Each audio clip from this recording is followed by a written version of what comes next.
Today on Game Talk Live, we're discussing poor communication between publishers and players that have led to some disastrous results. Plus, fan-made projects are still being squashed left and right, but recent developments may hint towards a brighter future. Let's dive right in.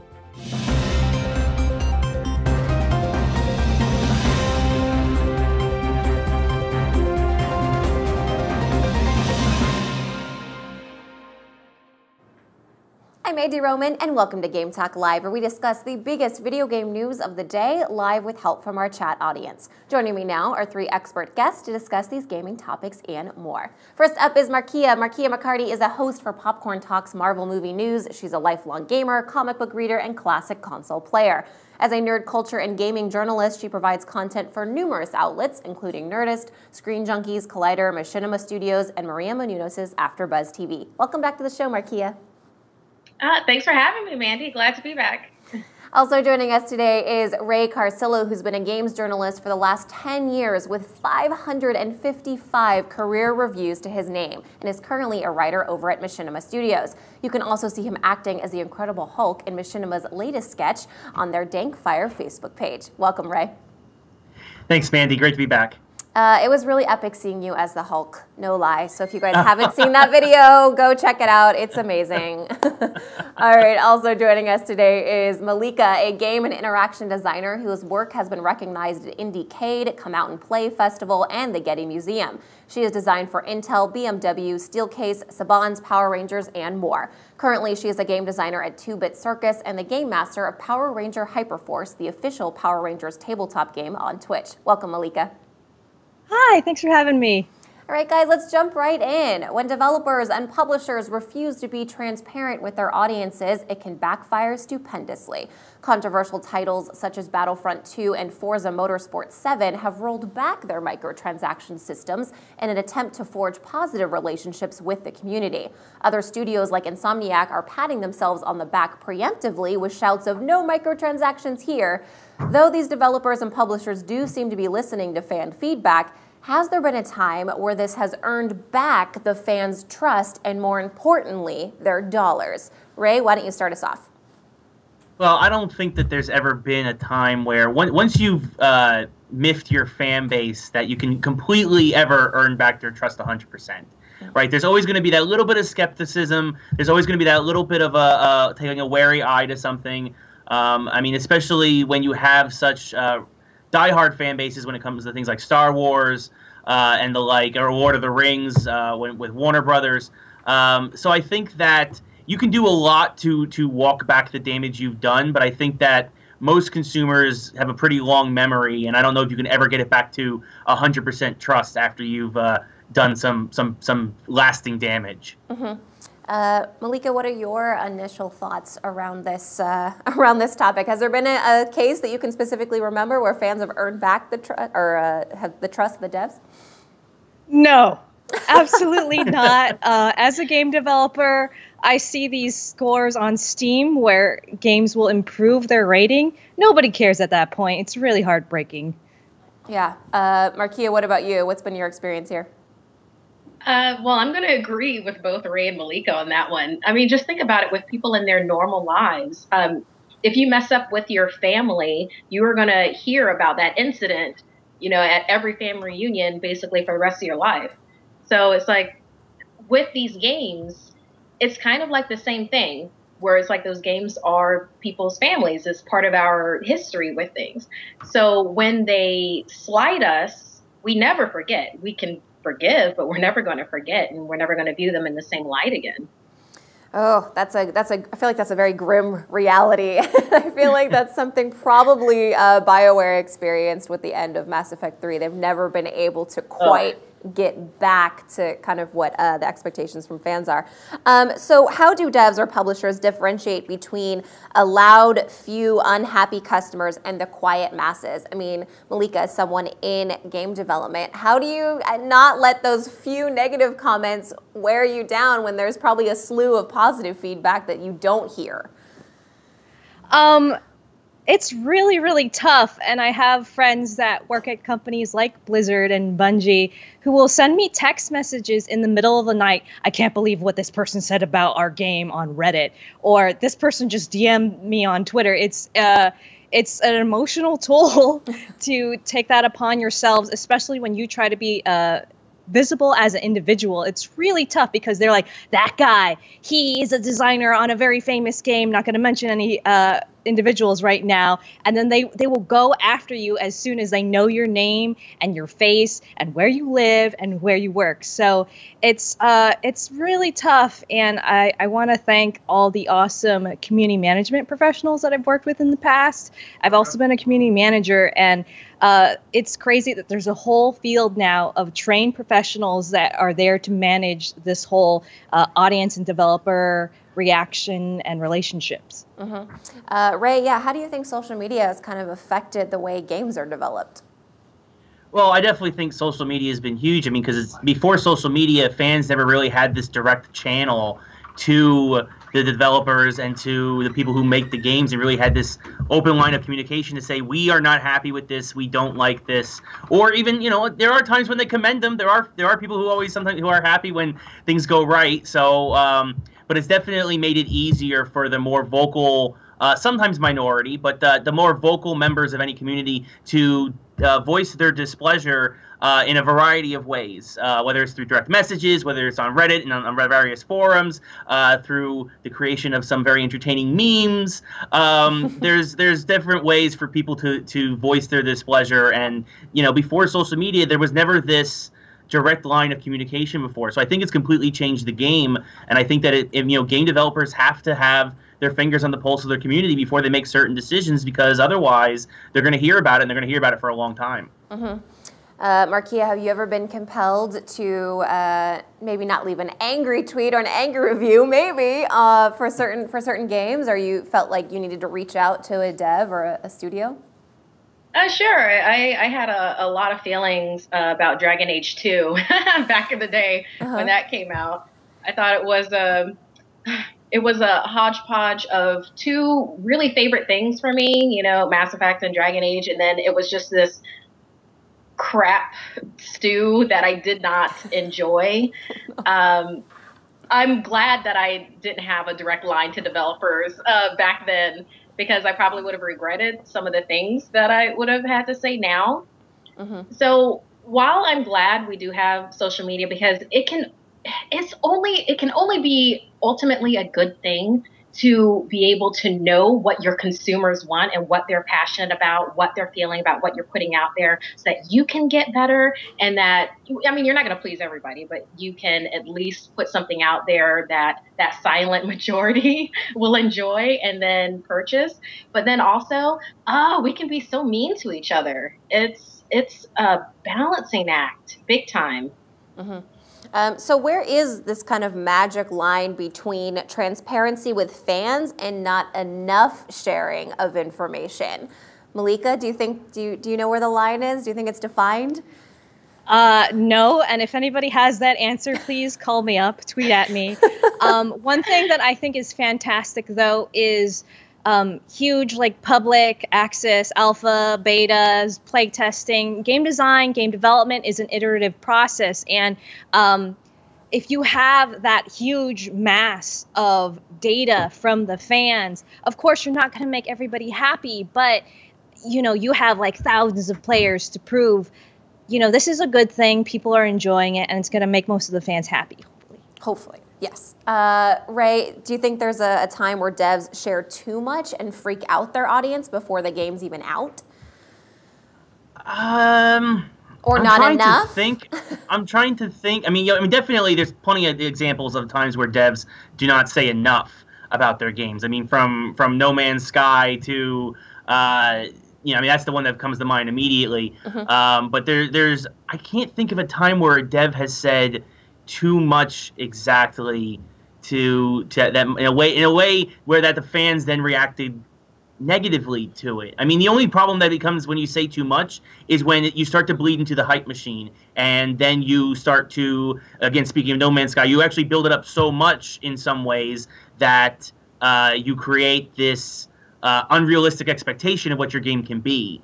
So in that regard, you have to be careful. But I think in terms of transparency, in terms of what's going on with your game, in terms of how things work inside a system, I think that the more transparent you are, the better. I can't think of an instant where a game community was mad, be like, oh, well, they told us how everything works now. I don't want to play it anymore. Mm-hmm.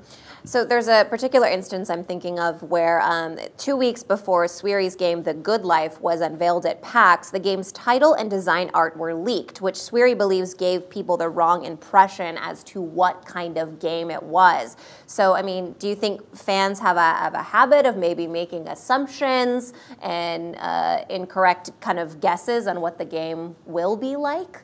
Markia? Sure. I mean, think about it with that, and then also with superhero movies in general. Whenever anything's leaked with like paparazzi photos or everything, us fans, we're rabid. We are rabid, and we will take anything and kind of twist it into what we consider it should be, or what is canon already for that particular studio, and everything like that. So personally, I do my best to steer clear of things like that. I really do want to only consume what the studio releases. So then with like what Ray was saying, if they don't release enough, then I'm not interested. Like with was it Full Metal Furies, for instance, where they kept the puzzle part of the game completely secret and people are like, what the crap is this kind of a thing? It's You got to give us a little sampling of everything. I mean, the thing that comes to mind is like with Prince of Persia, and I mean Sands of Time, Prince of Persia. You knew that you weren't only fighting baddies; that most of the game was puzzles. That it then supported that canon, with original Prince of Persia, with the gray box. So it's just this beautiful mix of both. So give us samplings, like eyedroppers worth of everything of your game, and then let us decide. Sure. Bud in chat says people get a small leak and run with it without any sort of context. And I say that's true. And maybe that's good to kind of build hype around your title, and hopefully that's good hype. So on a consistent basis, games have overpromised and underdelivered on features. So we talked earlier this week about Sea of Thieves and how the beta was actually a true representation of the final product, with its ultimate release ending up disappointing fans. I mean, Ray, what do you think the beta should include? Should it just be like everything? You should have access to all content? Should it be a fraction of the content? Well, it depends on what you're testing with the beta. I mean, I think in terms of Sea of Thieves, I think they put too much out there in the beta and didn't keep enough back and hold enough secrets. I mean, obviously they needed to test the servers with a persistent online world. That's the key thing. But they should have tried to hold it back, giving people a smaller section of the world, for sure. I mean, that's the thing, right? Is that everybody was so disappointed was that there was just a general lack of content in the final product. Mm-hmm. So yeah, I think when people go into a beta, they believe or expect that it's not going to be the entire game, and then when it ends up being that, it's hard not to end up disappointed, especially when you end up not fixing a lot of the problems that were discovered during the beta phase. Sure. Malika, what's been your experience with betas? Are you for them, against them? Let me put this out here. You put it out there. So alpha and beta are actually very strict terminology we use in game development, and I think marketing misconstrues that because they don't understand what that means, and I also think fans don't understand. So let me put this out here. To me, as a game developer, when we say alpha, we mean feature complete. If a game is a first-person shooter, you can run around first-person and shoot things. When it's in beta, then it is content complete. So not only can you run around and shoot things, now you can shoot the monsters in the game or whatever content is supposed to be in there. So when a game comes out in beta and people are like, that's it, to me, beta is pretty much the game. And between beta and a term we use called Gold Master, that's when we just kind of polish everything that's there. But we don't add any new features or game mechanics to the game at that point. Mm-hmm. Well, thank you for clarifying that, Malika. So do you think developers are intentionally vague in certain instances so they don't face backlash from fans later on because they couldn't implement certain aspects or features? Markia, why don't you start us on this one? Oh, and Malika, Malika, you can start. You go ahead. I've been in so many secret behind closed door meetings of all this cool stuff we are working on. Games, features, mechanics, characters, levels, all sorts of things that we are afraid to tell fans about because, like I said, game design is an iterative process. We haven't got a chance to play test it rigorously enough with ourselves. We haven't got a chance to soft launch it. So we're not going to tell people it's coming up in the game because if it gets cut, people will go for our throats. Mm-hmm. Markia, what do you got? Yeah. Well, I'm saying that's what I was saying earlier with the eyedroppers worth of everything, where it's like, oh, hey, we're going to have this really cool element in it. It's going to involve, I don't know, dinosaurs, and maybe you capture the dinosaurs, and then you get Alloy and everything, and her like capturing, mecha dinosaurs, and that's really great. But I don't need to know everything. I don't want to know X, Y, and Z. Just kind of give me A, G, and M, and then I'll fill in the blanks for myself and then just like play your game. But to get back to, I mean, I really love that Malika, clarified that for us with like alpha and beta. I just kind of wish that there was another release that we could have, I don't know, gamma release or something. So then there's just, something that we know it's not that close to completion yet, just for, us laymen out there. Just can we just invent that?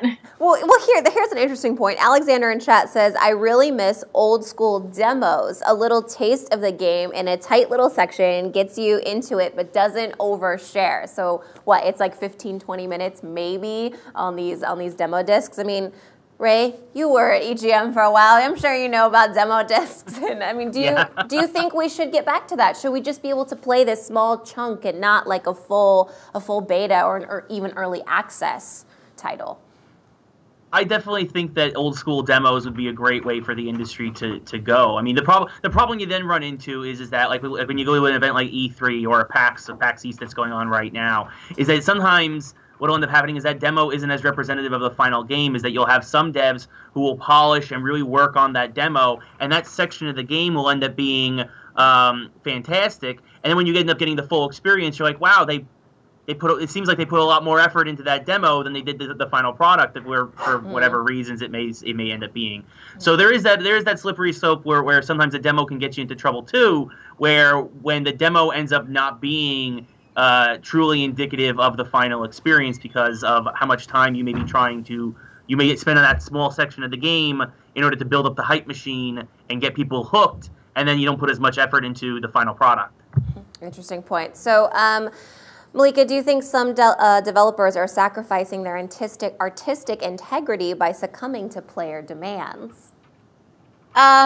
Yes and no. I identify myself as a play-centric designer or player-centric designer. So I'm so glad you brought up demos because there's another term. Mm-hmm. It's called vertical slice, which is kind of like from top to bottom, a small taste of what the art direction will be like, what the game mechanics will be like, what the features and the controls, and it's very polished, and it even has another section that's even smaller than that, and it's called the beautiful corner. So when game developers are trying to get their games greenlit or showing things to publishers, sometimes they will run their little character to a literal corner in the game and be like, and now, when it's finished, it will look like all of this. So I love the idea of maybe if we could make our vertical slices public-facing. Of course, they would need more work.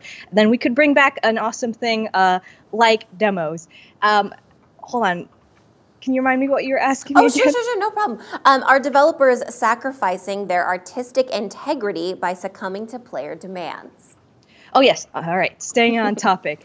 I don't think so. But like I said, I am a play-centric designer, and there are other designers who feel completely the opposite way, and they mourn the idea that there aren't tours and game development, and they're not respected like people in film and comic books and writing. So I have mixed feelings about that. Mm-hmm. So do you think the amount of fan complaints would diminish if the public was better educated on how video games are actually made and how the relationship between a developer and a publisher actually works? Ray, what do you got? Oh, definitely. I definitely think the education of the common gamer would be a huge step towards, I think, cutting back on the negative feedback from a lot of these angry fans. I think that it really is an issue with that, like it was said earlier, that even most of us not even knowing what the difference between an alpha and a beta. I mean, I think that there's a real distinct gap between knowledge when it comes to the developers and us in the general public, and even us in the press. I mean, I like to think of us in the press being a bit more educated, but even a lot of times we're still learning and we're still coming across new things, because a lot of times the developers, they like to keep things secret. They don't want to talk about too much of stuff, and what ends up happening is that we can only relay as much as we know to the public, and then of course it's like telephone. Everything's you're going to lose a little bit of the message all along the way. So the less that we know as press, the less the general public will know, and there just is this huge gap now between what the devs know and what the public knows. And again, going back to earlier, the public, now that they have a voice, not knowing as much and not having as informed an opinion leads to them usually being a lot more angry and having a lot more negative knee-jerk reactions to things when it doesn't fall within their view of how things should be. Mm-hmm, mm-hmm. So is this a result of armchair expert culture? People who feel they know a lot, but you've never actually developed a game. Your knowledge is likely to be skewed or inaccurate. Keia, what do you think? Sure. I mean, going back to what we were saying with social media, I mean, it's basically like the id of society, right? Or am I confusing that with the ego? Even that. But it's just like this. It's this mass of feelings, and we want the game to be good. We don't want the artistic integrity of the developer, to be sacrificed. We just really want a good game is what it comes down to. I love what Ray said with like that whole filtering process down, because you would think like developers, when they look at how we would rant with their games, or how we as the public, and then how we review their games as the press, they're probably just kind of hitting themselves in the head and being like, what are they saying? Why don't they get this? When it's like as basic as basic to them as knowing the difference between beta and alpha mm-hmm. and the such. God, I think it's cautiously optimistic to think that more education will help that, though. I mean, how would we even get that education out there? Like at every review, do we then, at the having top this show, Keia, and having these discussions. It is a very, very small percentage of that education happening. But Malika, do you have anything you want to add? I don't know, because I think what we're talking about is something in marketing that we label as guard dogs. I think 90% of our audience does not go on Twitter and harass game developers about underpromising on this game. They just return it on Steam, or don't buy it, or they don't recommend it to their friends. And that 10%, I don't know if we're asking them a lot to learn the technical aspects and terminology of game development. I mean, it's such a specialist field, so I think there's always going to be some misunderstanding. That being said, I really love Rob's point about how talking game developers and publishers, or a game developer will talk to their publisher, who will talk to the press, who will talk to their fans, and it is a game of telephone. So I've been thinking about some ways that maybe we could, smooth out that process. Mm-hmm. Is there a way to get happy fans to start leaving positive reviews rather than the angry mob that sometimes can happen on a platform like Steam? Ray, what do you think? Being in media for as long as I have, I've learned that typically the people who speak up is only about maybe 10 to 15% of your audience, and it's usually the most disgruntled 10 to 15% of your audience. I wish that more positive people and people who actually enjoy, whether it's one of my articles, whether it's a game, whether it's a video, whatever it may be, would speak up. But the thing is typically when people are satisfied, they're not compelled to. So unfortunately, as much as I would love for more positive feedback and I think everybody across the board would love more positive feedback, I think that we're probably not going to get it. I'm not sure. I'm not a psychologist. How to drive people to leave positive feedback. Not to say they don't, because obviously it does happen where some people will come to defense of something or say, yes, this was really great, and I really appreciate the work that you may be doing.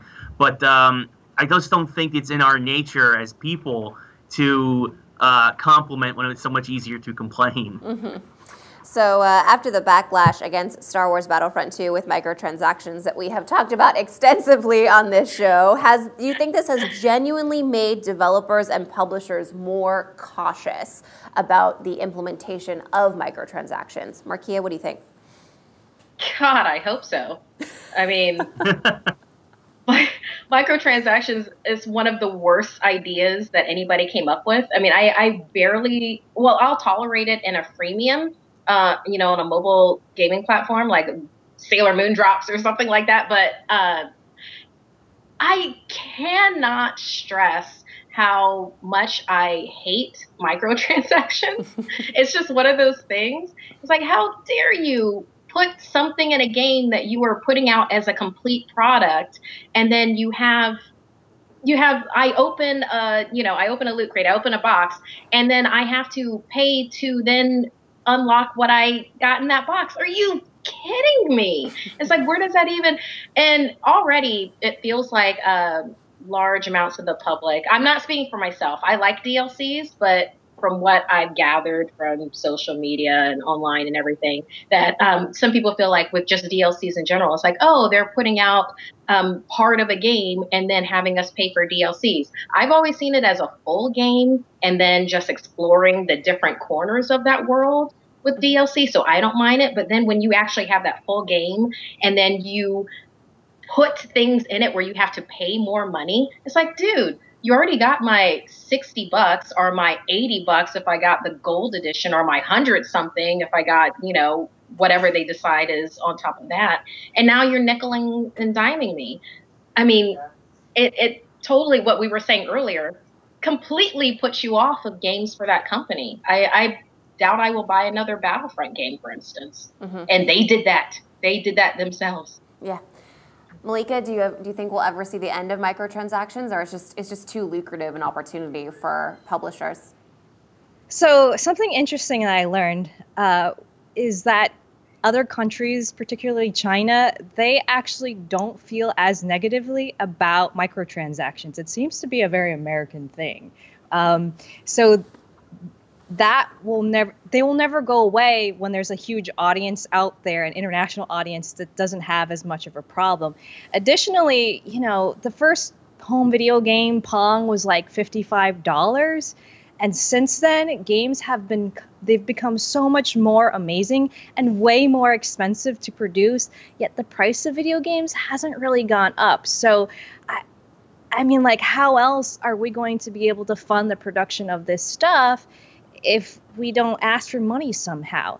On the other hand, I completely understand and empathize with the players.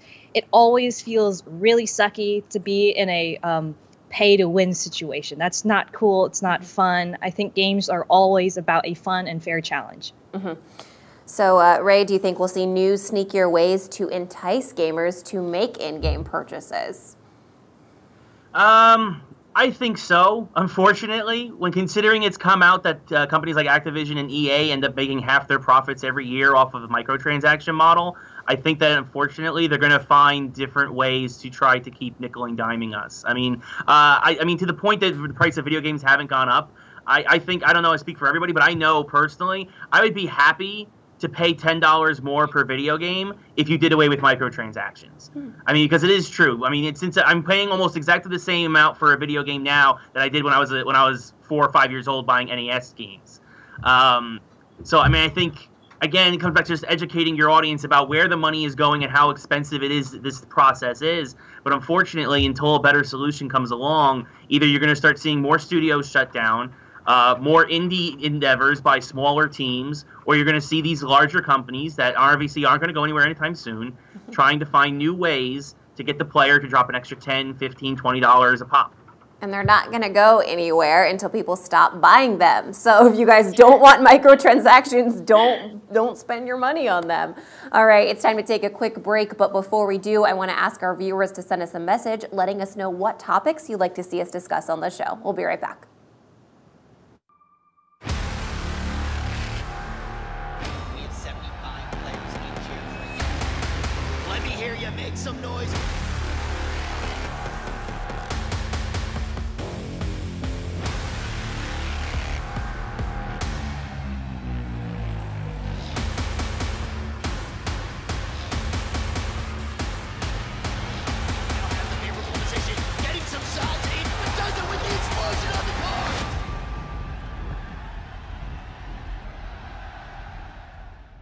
Hi, my name's Todd. We're going to be playing some H1Z1, and a lot of you out there are going to be able to win some prizes by guessing when our guests die. Sasha, are you ready to go play some H1Z1? Let's do this. I think we've seen this story before. We got a lot of guests tonight from all over the world. They're competing for a trophy, our Champion of the Night prize. Which one of you is going to be the best player tonight? Anybody that comes in my way is done. Get a helmet, get a backpack, get a rifle. Or just hide and hope I get lucky. He's feeling the earth. That's a very Native American approach to battle. I give the people what they want to see. Oh my God! Oh wow, he took a big hit. He got it! Can you throw me in like the Norwegian server or like someplace where they're just not gonna find me? No. Did I die first? No one's died that early in the game ever.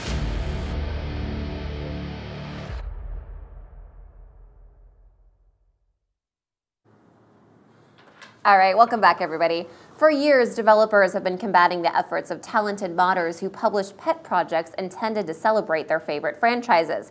In the case of Sega's Sonic Mania, however, Sega's inclination to rely on a fan-made project ultimately led to commercial success. With NBC and Unity's recently announced indie contest, the opportunity for indie developers to work with large classic IPs may usher in a new wave of successful independent games. So, is this contest for the movie TV industry or a contest for video games? Markia, what do you got? Can it be both? Can it be? Maybe. Can it be? I particularly when I saw this this contest online or this opportunity online, I was all for it. Are you kidding? That's awesome. That's opening it up to all of these indie developers, and I think it kind of opened it up to fans that maybe don't have as much experience, but can then be connected with people. You know, you have this really great game concept, then be connected with people that have all the connections, for lack of a better word. With this opportunity, I love it. Because these are properties that we all enjoy. Jaws, Voltron, Battlestar Galactica, Back to the Future. I mean, in fact, when you really think about it, you could probably combine all of them in a Back to the Future game. Just, hey. Yes, please make it so. Thank you. Wasn't that called Ready Player One? Yeah. Oh, you stop, Ray. You stop. You're not wrong. So, go ahead. It's for both. Is this just a promotional tool, though, to breathe new life into older franchises that maybe people are not licensing out as frequently as they used to? Ray? Yeah, I mean, it could be, but I think it's also a really great idea because you're starting to see, you're seeing better ideas done with these franchises, potentially, than NBC Universal is. I mean, the perfect example is the Mummy Demastered by Way Forward. The Mummy movie was terrible. But the game, if you like action platformers, like old school 2D side-scrollers, and I have to imagine that this might have been part of the inspiration for this, that was actually a really solid game. And I think that NBC Universal might realize that, you know what, they might not have the writers or the directors they need to maybe breathe life back into these franchises, but there's a lot of really talented game developers out there that can take these franchises, do something new with them, and make them into an entertaining and hopefully profitable product. Mm-hmm. So something of note that there is not a single game developer on the judges panel for this contest. Should there be? Malika? I don't think so, because if you're having fun, that's what really matters. I mean, we're not trying to make more games for other game developers. We're trying to make games for the people. That's why being in video games is so exciting. That being said, I just wanted to make a quick note, because one of my friends is trying to do this contest as well, that I think it's really amazing, and I want to see more things like it. If you've been following the other challenges that Unity has been doing with other companies and IP, the contest winners are always incredible. But that being said, I don't like when big IP holders hold contests for people to make things for free for them. Mm-hmm. Yeah. So, Ray, do you think that there should be a game dev on the panel? Yeah, I think that there should be a game dev on the panel just to talk to the to what goes into actually making a game. And I think that, you know, when you're judging something, I think being as educated about it as possible, or at least the process, I think is important to it. So again, it doesn't have to be the whole panel, but I think having somebody there to speak to that process, I think would help, you know, to make a more educated decision on this matter. So I would actually take the opposite approach and say, yes, I think a game dev should be on this panel judging these games somewhere. Sure. Because Malika, couldn't it be argued that there should be a game dev so they can actually say if this is a feasible idea and that this is actually realistic? I think the idea is a playable demo, isn't it? Mm-hmm. So I think if you can make a playable demo, a vertical slice, to bring that term back up, I think that is your proof of concept. You win. That's great. Let's make it. Sure. All right, so let's talk about Sonic Mania here for a little bit. It saw so much success, and is that unique to Sonic, or could other titles benefit from this? I mean, basically, should more developers be like SEGA instead of just swinging down the band hammer, actually meet and discuss with these artists and find a way to work together? For those of you that don't know, Sonic Mania was a fan project that SEGA actually took on and then ultimately released. Marquis, what do you think? Sure. I mean, it definitely worked for them. And the thing of it is that you have these awesome, talented fans out there that know everything and have consumed like everything of a property, like with Sonic Hedgehog, with Sonic Mania. And they have a certain idea. They have certain ideas that you might have never thought of. And then with technology being what it is, like, you know, taking it back to where we're saying is a lot more open with social media, and then also with this the opportunity that Universal is doing.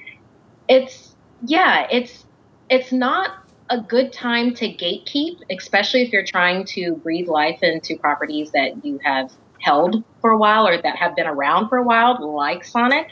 It's time to get some new blood, and maybe that new blood doesn't know how to get their ideas to you, kind of a thing. So opening up that door and seeing what's out there can only really help. I mean, you can always close the door later or find a filtering system that'll work. But yeah, let all of these people that are rabid about your property, in a good way, let you know and put their ideas forth, and you know, it inspires everything else. Yeah. Ray, what do you think? Should more developers be like SEGA and be more accepting of these fan projects and maybe have a discussion before shutting them down? I definitely think so. I mean, this is these people who take this effort, this initiative to go out and build these projects. I mean, it's the most constructive sort of criticism in a way, where it's like, look, we appreciate, obviously, we love these characters, we love that you guys are continuing to try and support them, but this is, as us, as a fan base, this is what we want. And especially, Sonic had been so maligned for so many years. I mean, before Sonic Mania, I can't remember the last time I actually enjoyed a Sonic the Hedgehog game. And I think that when you're that lost with a franchise, as it seemed that SEGA was, I think that it is good to reach for new sources and new ideas and new places of inspiration, even if it is your fans. I mean, that's why for so long you had seen all these Metroid 2 remakes. And then finally, I mean, Nintendo ended up shutting them all down, but they got the hint at least that, you know what, we're going to remake Metroid 2, we're going to call it Samus Returns, and that game was a huge, tremendous hit. Because at that point, it's almost easy money, because you're like, this is what our fans want. Why don't we just give it to them? Why aren't we, again, going back to our first conversation, why aren't we listening? Why are we just shutting down this channel of communication? So Epic recently released all the assets from their title Paragon, which was recently shut down. So Malika, why don't you think more developers release assets from games that are shut down or ultimately maybe canceled? I don't know. That's a good question. And when that news came out, I thought that was amazing, because that is such a beautiful game. I was so sad that game is not going to be continued to develop. I think part of it is legal rights, liabilities, that kind of stuff, because we have to think about these situations where, you know, you created a game and then you release that 3D model, and then people use that 3D model to make adult content, controversial content, things that don't align with your goals or values. So that's like the first thing that everybody said was like, you'll know what they're going to do with those models. Yep, definitely. Oh, no. That's actually a really good point. Oh, no. Didn't even think about that. Yeah, they don't think about those things. But think about all the great art that's not offensive that could be made with those assets, too. And, you know, giving aspiring game devs actual models and assets to work with to create their stuff. Should devs... Oh, go ahead, Markia. You want to add something? No, I was just saying, I would love for them to embrace the mod and release the assets, but God, that's such a good point. Because like think like with Skyrim, like I mean, tell me everybody didn't get like every Skyrim mod that was out there. I mean, everything from running around as a skeleton to blowing up, you know, just about anything. And I love that with Skyrim, then it has has that mod shop now. Right. And actually, since it's become legal, I guess this has become accepted. I haven't embraced mods for Skyrim as much. So I don't know, maybe there's an element in it there where it's just like, oh, this is fan made for me to be able to levitate everything. Levitate and then destroy everything.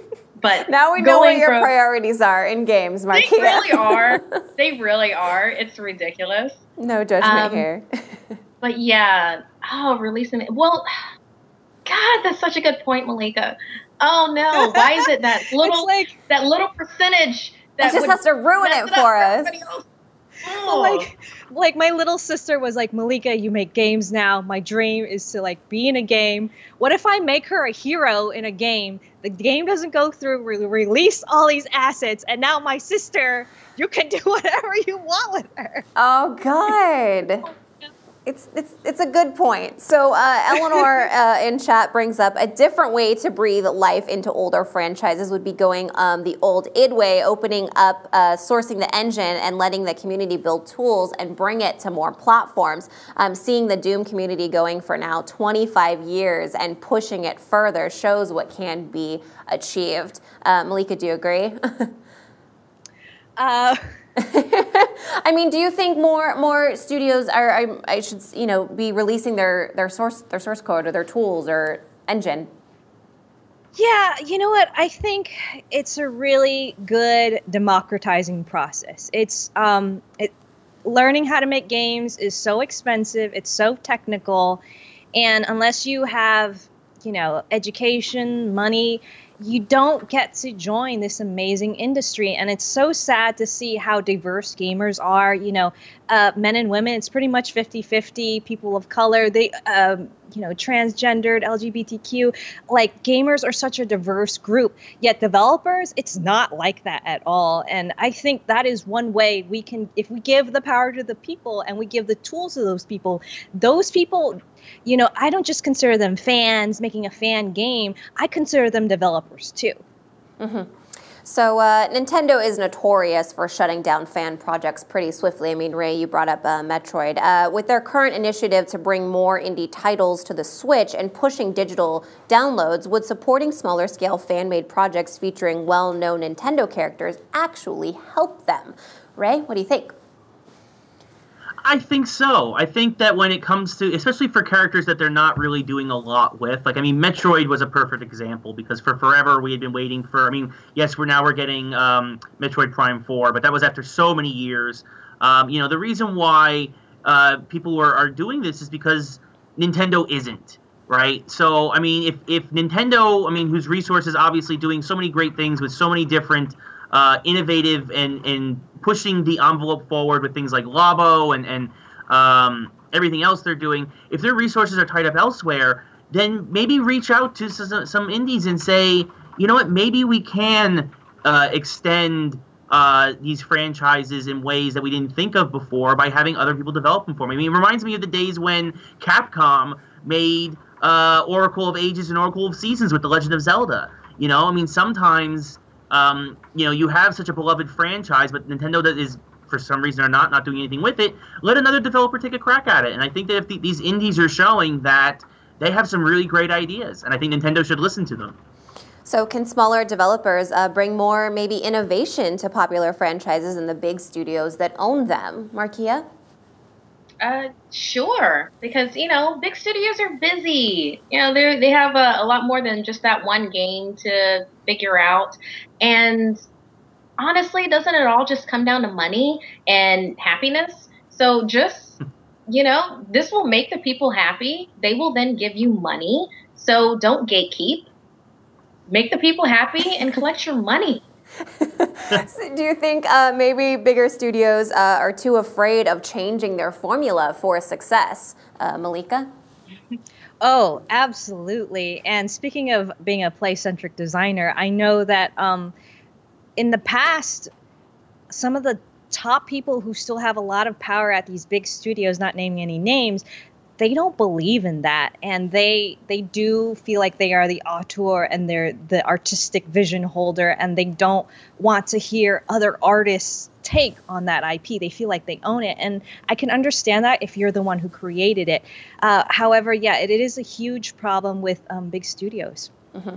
So when should a fan-made project be allowed, regardless of franchise rights? For instance, if Valve has no intention of ever releasing a, say, Half-Life 3, does that make it fair game for modders to create? Ray? You know what? I think, yeah, if Valve never plans on doing Half-Life 3, then let modders and let the indie community and let them take a crack at it. Which they have on multiple, yeah. Well, yes. I mean, but officially, like, sanctioning these guys. I mean, I think that, again, it just comes down to this is what the fans want. This is what they've been clamoring for. This is what they've been asking for years. And yes, not every mod or not every indie project is a successful one or a good one. But I mean, and that's why you have to cultivate, and you have to have, you have to look at what's out there. And, if something's starting to get some buzz and really starting to get some legs behind it, then you should be willing to tap that indie developer, that whether it's a person or a small group of people or even a bunch of people, and being like, look, we're gonna sanction this. This is the deal. We take a cut because obviously this is our IP, and we work something out so that this way, at the end of the day, everybody wins.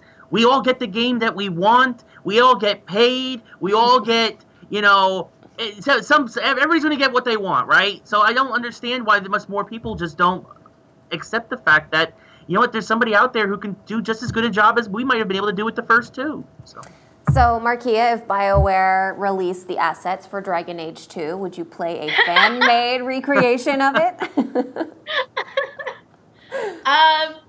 Yes.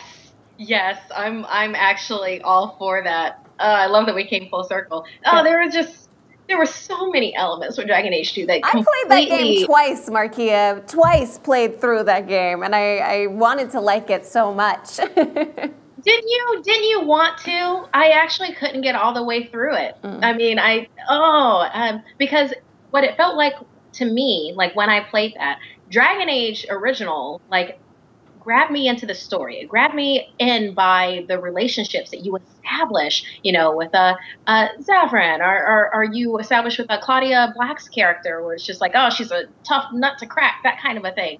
And it was so soulful to me at that time with like RPGs, along with the fact that you had a character developer where you could make it look like yourself and then you exist in the game. And I'm always all for that all the time. Agreed. So having that, and then hearing like, oh, Mass Effect engine, they're gonna do that, and then they meshed it together, and it was just like, it was like Die Hard 2. It was all the bad things and not all the really good things that you wanted out of it. So it's like, yeah, oh my God, yes, release that and let us fans have like our hand in it on what Dragon Age 2 could have been. I mean, they've moved on from that. Obviously, we have Inquisition and, so on and so forth. But if we could have another version of that, I would, take my money. Here, I'm making it rain kind of a thing. Just let us play with your toys. You're not using those toys anymore. Let us play with them. All right, Malika, what title would you like the assets released from? Oh, wow, that's a really good question. Horizon Zero Dawn, please. Those are some It's good like ones. a lot of assets. It's like a big That's a lot of assets, but yeah, that's a great title. So something like that, or like, hey, Star Citizen, I don't know where you are right now in development, but I saw that you've made a lot of stuff. So if you just want to give it away. I think they just have a lot of ships, Malika. Maybe that's not a lot But beyond. the ships are great. No, That's they something to are. They start are. with. Yeah. Yeah, and if you guys I love missed that. it, make sure you check out our Star Citizen episode. Yeah, Marquis, I I like gotta that we could have. Go ahead. We could have Alloy like levitate and destroy things. Yes. Oh, yeah. Yes, Marquia's dream. All right, we are coming to the end of our show. I want to thank all of our viewers and our guests for being here. Tell us your final thoughts and where people can find you on social media, and we'll start with Marquia. You can find me on Twitter and Instagram at Keia McCarty. There is a silent E in there, but I'm sure they're going to spell it for you here. There it is. And yeah, let's talk things wrestling, Sailor Moon, gaming, and the such. And as far if you enjoy tabletop games, I'm actually on a campaign at Hyper RPG that Malika is part of. And it's called 10 Candles. It's a tragic horror RPG, and we do that Mondays at 6 p.m. on twitch.tv/hyperrpg. All right, thanks, Marquia. Ray, your final thoughts and where people can find you online. Yeah, I just think that, we've been saying it for a long time, and I think we really harped on it again today, is just communicate, talk to each other, folks. Don't be afraid to talk with each other. Don't yell at each other. Like, actually talk, have an intelligent conversation. I think that if both sides came to the table, fans, indie devs, IP holders, big publishers, I think in the long run, the games industry would be a whole lot better for it. So, and you can find me on Facebook, Instagram, Twitter, at Ray Carsillo. And also be sure to check out Machinima's Dank Fire page. Check out that Avengers sketch we did. We got a lot of other funny stuff, good stuff coming down the line, including more of that Avengers stuff. So, yeah, so definitely go there. Go to the Dank Fire Facebook page, like it, subscribe. And I got some other stuff in the other projects in the works, too, that hopefully I'll be able to talk about soon. So. Thanks, Ray. All right, Malika, your final thoughts and where people can find you online.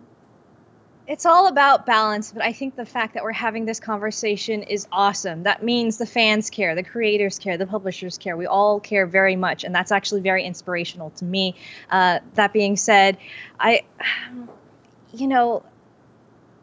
we've been having a lot of these types of conversations behind closed doors with publishers. I've heard this kind of movement. So I think things are changing for the better. It's not like people who make games don't listen to the people who play games.